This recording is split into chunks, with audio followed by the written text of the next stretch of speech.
Assalamualaikum viewers, welcome to Urdu Se YouTube channel. Like the video, subscribe my channel and press the bell icon to get notified. नाम है निसा। निसा नाम के English में spelling बनते हैं NISA। निसा नाम का इस्तेमाल लड़कियों के नामों में होता है। निसा नाम लड़कियों के लिए मखसूस है।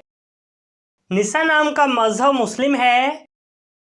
निसा नाम के मायनी है औरतों के नामों का हिस्सा, खातून, पाकीज़ा, पारसा। निसा नाम के इंग्लिश में 4 हरूफ हैं और ये एक लफ्ज़ है, 4 words and 1 letter। निसा नाम के उर्दू में 4 हरूफ हैं और ये एक लफ्ज़ है। अपने नाम का मीनिंग जानने के लिए कमेंट बॉक्स में लिखिए, चैनल को सब्सक्राइब कीजिए, वीडियो को लाइक और शेयर कीजिए। Thanks for watching.